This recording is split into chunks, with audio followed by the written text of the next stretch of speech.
Hello and welcome along to this edition of Motivation Matters Live with me, Mark Terrell from the Motivated Business Club. And today's topic is, are you systemising your business? This is one of the things that comes up a lot with my clients because if you're not systemising, it can really hold your business back. And so that's why we're going to explore it. And it's the fourth step in my how to get the measure of your business 7-step process. And you can find out more about that 7-step process in my book, Motivated, where I talk about the 7 steps and also 2 other elements, which I'll allude to in a second. And getting the measure of your business is all about getting a business that will set you free, as the subtitle in my book refers to. When you have a business that's working for you, it doesn't feel so much like hard work. It obviously motivates you. And importantly, you are managing your time and you are making the business so that it can almost run without you. And so that's the goal. So let's just run through where we are at then. This is the 7th. Oh, let's go back again. Bad planning there. There's my 7-step process, which starts on the light blue mirror on the left hand side there and works its way round. And with regards to the other 2 steps I alluded to earlier, there is things that we must learn to enjoy the journey because businesses aren't the type of thing that just go smoothly all the time. So enjoying the journey is important. And also what is also very important is to look after yourself. And when I say look after yourself, make sure that you are looking after yourself physically, mentally, emotionally and spiritually. And spiritually is particularly interesting when we talk about, we're not talking about it in a religious sense, we're talking about it how you keep your spirits up in your business. And to do that, it's all about understanding what motivates you. And so I will touch on that at some point in the during this broadcast. So let me just check that we are live. It appears that we are. Yes, great. Okay, so this is where we're starting. This is where we got to the systemize. This is 4 steps. If you're interested in the 3 steps that comes before this, then there are videos for that wherever you're watching this. So whether you're watching on LinkedIn, whether you're watching on YouTube or on Facebook. I think Facebook actually delete them, so you might have trouble finding them. But if you want to find the other 3, then you can look on my YouTube channel or my LinkedIn profile, and you'll find the videos I've done for the first 3 steps. So we've got to step 4 now, which is systemize, as I've alluded to, and that's the logo. So there we are. So systemizing is one of the things that I've reflected on that we were very good at when we were running a retail business. I did that for 30 years. I joined that business from school. And when we sold that business, it was quite clear that actually we'd done a lot of things right. We weren't perfect by any means, but we did systemize a lot of the business, which made it very efficient. So just to give you a couple of examples about systemizing in that business, you will probably be familiar that when you go into a store, then you go to a checkout, whether it's manually done or whether you're being served. But that checkout is what we call an electronic point of sale, and it records your sale. And so it records what you sold, what you bought and what was sold by the store. And that's data. And what we did, that we used that data in the back end to control stock, to allow us to minimize our stock holding, get the right products on the shop floor at the right time. And we really did use that to systemize how the flow of stock came into the store, into the warehouse, into the store, and so forth. So it was a really, we nailed it down so that we did it pretty much so that anyone could take on that system to make sure that it was efficient stock holding. And one of the things that is quite expensive is to hold stock. So if you can minimize it, it makes it efficient and it saves you money. Another thing we did to systemize our business was our payroll. And so we had about 45 staff at one stage. So it's quite an undertaking to obviously collate all the information. So we implemented a system where all the staff would clock in using their thumb to say that they'd turned up in the designated time that they should be there. And that was then checked against the plan for the day, the rota. And then once that was checked, then that information was sent to our payroll system. That payroll system then generated all the things that then needed to go on to pay. It was connected to our bank account and it was paid. So everything was systemized and processed with regards to how we did that. And that was our mentality. We tried to do that as much as we could. And that's why when I see businesses that aren't creating processes, I know that their business is ultimately going to be held back. So when we say hold back, what are the typical things that you would see if a business were not systemizing? Well, the business is probably running a bit chaotically without a set way of doing things. That's the first thing. So once you've got a process in place, it gives you far more control. It gives you a process to work to, which can then be refined. And if you've got the mentality of continual improvement, then each time you are improving the process, and then that process can be then run and used by everyone that's been trained to use it.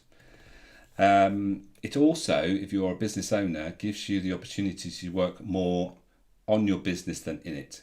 And so I don't want to just jump on the bandwagon saying that you should be spending more time on rather than in your business, because I think some people actually are more suited to spend time in the business because their personality prefers that. But if you've got a process, once you've got that process in place, then you are in a better place to free up your time and allow the business to grow around you. And essentially that's the third real benefit of systemizing, is it allows the business to grow, and it removes a lot of the blockages that stop businesses growing. So that's three things why you should be systemizing. And so let's go on to think about the types of processes that you can systemize in your business. So I've alluded to a couple that we did in our retail business. So ones that I would suggest that you should look at pretty much without exception is processing or systemizing your sales and marketing. Have a process around that. So our marketing back in the retail days was very simple, that every 3 weeks we put out 7,000 leaflets, and then we saw the benefits of that. But these days obviously you've got digital marketing and all the other things that you can use, and that's the thing. Find the system that works for you and keep refining it, because you won't get it. It won't be perfect from day one. Once you've got a system in place, then if it's not generating the sales you want, then tweak it and make sure that it's doing what it should be doing, whether it's a sales or a marketing function. Operations and delivery of your service. Obviously, I've told you how our operations were enhanced by us using the data from our E.S.U.R.E system. So think about how you can systemize your processes with regards to operating your business, and most importantly how you deliver your service to make sure it's consistent, and when anybody contacts you or interacts with your business, it's consistent, everybody gets the same or very similar experience. Obviously financials within your business, then I would suggest that you should have a good handle on your financials, especially cash flow and profitability. We used to track customer average spend, and we used to track our percentage of our sales as wage costs. That was a crucial thing for us to make sure that we had nailed down, and we were had a clear idea about. Financials is where these days there's far more opportunities for you to track things week by week or month by month, whereas we had to wait for our year end in many respects because we didn't have the technology that's around, and it was a bit too costly to keep creating management accounts manually. So we'd definitely do that now if we were still running that business. And there's also the function of people, the HR and the team management, which you can have a system around. I have so for instance, when there is an issue with regards to performance, I have a flow chart which I give my clients, which is called the Performance Navigator. So they can use that to systemize how they evaluate why the performance issue is actually happening, and it also gives you an idea with regards to what you should be doing to improve that performance issue. And so once you've got that, you just keep using it, and once you've used it, you can pass it on to somebody else that you're passing on to. You can just show them how to use it, and then they can use it. So all these things can be systemized if you just put your mind to it. So I've alluded to the way you might implement systemizing. Sometimes it might be a document, sometimes it might be a digital solution. But think about how you can use different things to systemize your business. And if you can capture data at the same time, that's also going to help you with regards to maybe preferences from either your team members' preferences or your clients, customers, what they are choosing using more of, and then that allows you to refine them and improve your service. One of the things, or one of the principles to work to, is the 80-20 rule. So it's the Pareto principle, if you're not familiar. What's been established is that in most cases, not obviously all, 20% of the things you do have 80% of the outcomes. So it's identifying what those 20% things are that will make those big differences, and that's where you're getting to get the biggest gain. So think about your business with regards to what are the crucial things that really need to be working well, and make sure that you are using that Pareto principle to improve those things sooner rather than later, rather than just systemizing things randomly. Make sure that you're doing the important things, but not just the things that are urgent, things that are non-urgent and important. It's one of those Stephen Covey things that a lot of businesses spend too much time just doing important urgent things and not enough time in the important non-urgent things. And those important non-urgent things tend to be the things that are working on your business rather than in it. So think about that as a principle. I'm going to, in a minute, just think about sort of allude to some of the motivations which particularly would be affected by systemizing and processing a business, and how they might do. So I'll come back to that in a minute. But the important thing here is to keep it simple, as the KISS principle. Keep it simple, stupid. Don't over elaborate. Don't make it so complicated that nobody understands it. Make it simple so that everybody can understand it, and then obviously once someone can you understand something, they're more likely to use it. So keep it as simple as you possibly can going forward. Right, let's jump back into just the presentation, and I'm going to just allude to some motivations, which are just to give you an example of someone that might be motivated in this way, how they would benefit from systemizing and processing the business. So that number one, the motivator, which is I've highlighted there, is the defender. And defender, what do they like? You see there it says seek security, predictability and stability. So if you have defenders in your team, then they are going to appreciate the stability and predictability that comes from processes and systemizing, and they're more likely to develop them and embrace them. because they can see the benefits, because it takes away the guesswork, and they know exactly what they should be doing and what they should be focusing on. So that was one of them that stood out to me. And the other one is probably the opposite to the defender. The spirit is driven, by independence and making their own decisions. But the way that a spirit would see the benefits of processes and system is that they will free up their time.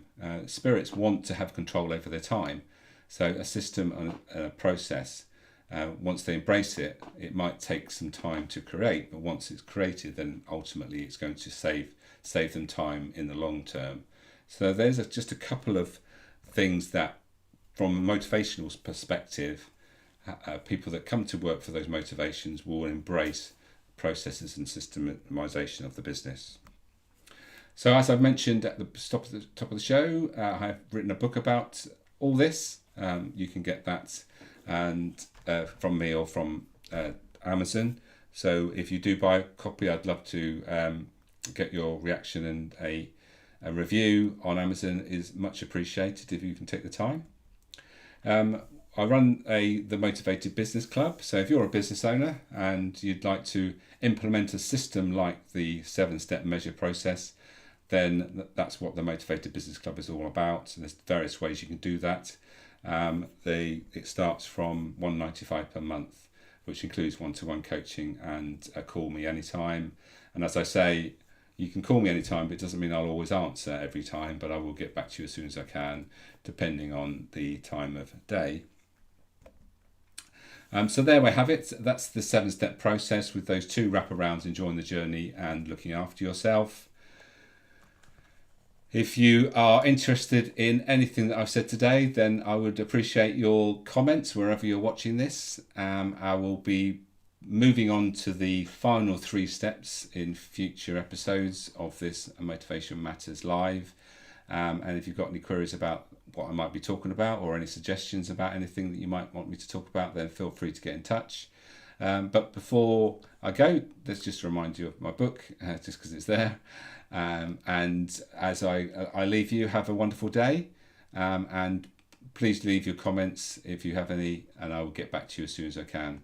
So take care and see you next time.